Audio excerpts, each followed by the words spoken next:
SSC JEE का paper अब नज़दीक है। 3 से 6 दिसंबर के बीच में आपका पेपर होना है। सवाल बार बार ये बन रहा है कि अपने स्कोर को कैसे बूस्ट किया जाए। देखिए, सिविल इंजीनियरिंग का अच्छा खासा बड़ा सिलेबस है और ये कुछ ऐसे ऐसे टाइप्स के सवाल जो हैं आपको सीबीटी 1 के पेपर में देखने को मिलेंगे। ये ऑन एन एवरेज नंबर मैंने यहाँ पर लिखा है कि सीबीटी 1 में अगर 100 सवाल आपसे सिविल के पूछे जाएंगे तो उसमें किस तरीके के सवाल आपको किस अप्रॉक्सीमेट नंबर्स में देखने को मिलते हैं। ठीक है, पिछले 3-4 साल के डेटा के हिसाब से। और इसमें लगभग कंसेप्चुअल और न्यूमेरिकल सवाल कितने होते हैं।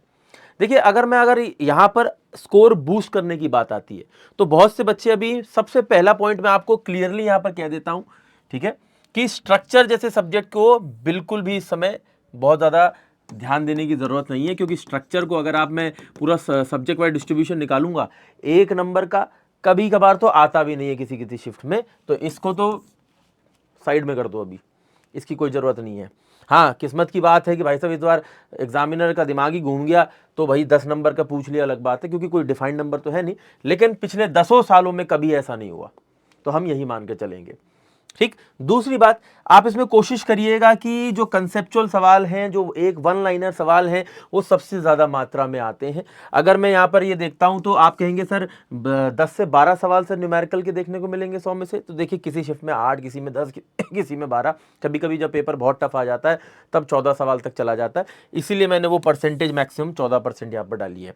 ठीक है ना, लेकिन ऑन एन एवरेज आप मानकर चलिए 8 सवाल एसएससी जेईई के सीबीटी 1 के पेपर में एज अ न्यूमेरिकल होते हैं। तो न्यूमेरिकल को मैं यही कहूंगा कि वन लाइनर न्यूमेरिकल आते हैं, इक्का दुक्का ऐसा न्यूमेरिकल आ सकता है जो थोड़ा सा हार्ड टाइप का न्यूमेरिकल हो।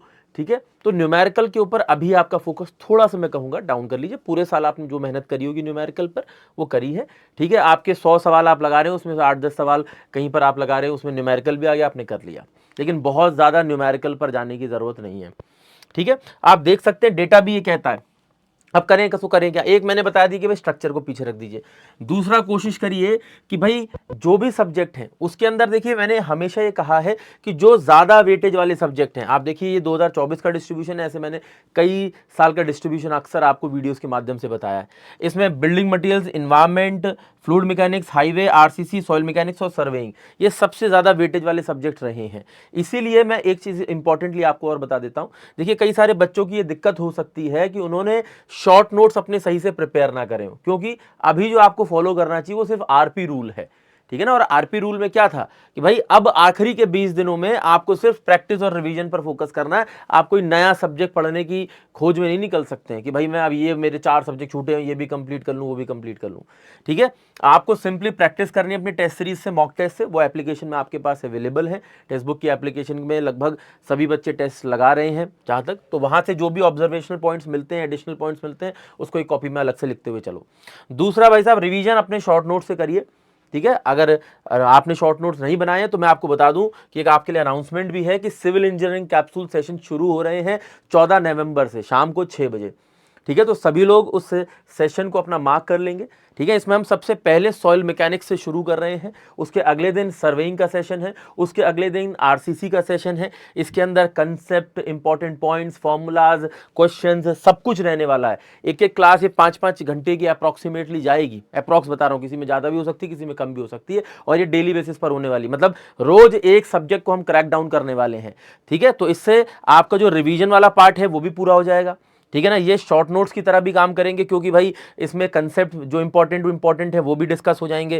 ठीक है ना, इंपॉर्टेंट पॉइंट भी डिस्कस हो जाएंगे, फॉर्मूला भी डिस्कस हो जाएंगी, जो टेबल्स जो इंपॉर्टेंट है उनको भी निकाल लेंगे, उनसे रिलेटेड क्वेश्चंस भी हम इसके अंदर करने वाले हैं। तो ओवरऑल ये सबसे एक परफेक्ट रिवीजन सीरीज रहती है, एक मैराथन सीरीज रहती है। आप इसको फॉलो करिए, इससे आप जब पेपर देने जाएंगे तो ऑटोमेटिकली एक बूस्ट आपके नंबर्स में आपको देखने को मिलेगा।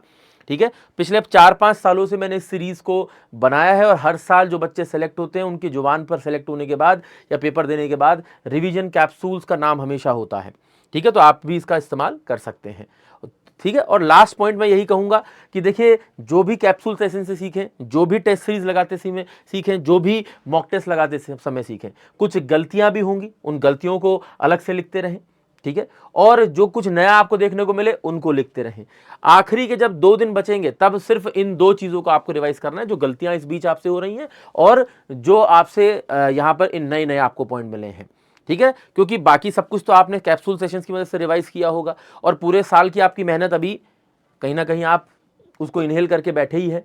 बहुत ज़्यादा प्रेशर अब नहीं फील करना है। देखिए एग्ज़ाम जब आता है तो प्रेशर होता है हमारे दिमाग पर, ठीक है ना, लेकिन हमें वही हैंडल करना है, ठीक है। तो जब आप इस तरीके के कैप्सूल सेशंस करेंगे तो उससे आपका कॉन्फिडेंस भी बढ़ेगा, ठीक है ना, आपका रिवीजन भी बेटर होगा, आप कमांड भी अच्छी बना पाएंगे। और इसके अंदर मैं कोशिश यही करूंगा कि जिस तरीके के पैटर्न के यहाँ पर सवाल हमें देखने को मिल रहे हैं पेपर में, उस तरीके के सवालों को इन कैप्सूल सेशंस के अंदर आप लोगों के लिए रखूंगा, ठीक है। तो अच्छे से प्रिपेयर करेंगे। बी देयर ऑन 14th नवंबर शाम को 6 बजे, ठीक है ना। और कैप्सूल सेशंस 14, 15, 16 ऐसे करके हम एक, पहले मैंने 3 आपको सब्जेक्ट बताई दिए। सबसे पहले 14 तारीख को हमने कैप्सूल सेशन रखा है किसका, सॉइल मैकेनिक्स का, 15 तारीख को सर्वेइंग का, 16 तारीख को आरसीसी का, एंड सो ऑन। जैसे जैसे हम कैप्सूल सेशन में आगे बढ़ते जाएंगे मैं सब्जेक्ट्स आपको बताता जाऊंगा, ठीक है। और हम एग्जाम में जाने से पहले लगभग हर सब्जेक्ट के ऊपर अपने कैप्सूल सेशंस के माध्यम से बढ़िया रिवीजन करके पेपर देने के लिए जाएंगे।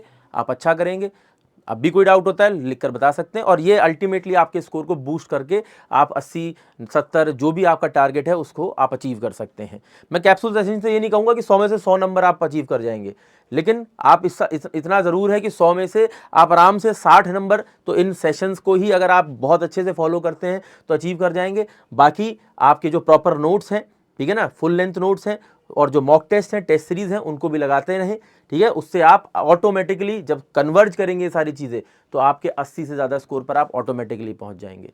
बस मैं इतना ही कहूँगा कि कोशिश करिए कि ज़्यादा प्रेशर मत लीजिए, क्योंकि ज़्यादा प्रेशर में हम गलतियाँ ज़्यादा करते हैं, ठीक है। लेकिन वो प्रेशर ही हमें हैंडल करना है। बाकी सारे बच्चों में और कुछ सिलेक्टेड कैंडिडेट्स में यही अंतर आ जाता है कि वो प्रेशर को हैंडल कर पाते हैं अच्छे से, और जो भी मेहनत उन्होंने पूरे साल करी है, जो भी मेहनत अभी वो कर रहे हैं आखिरी के 20 दिनों में, उसको सही से पेपर में रिप्रेजेंट कर पाते हैं।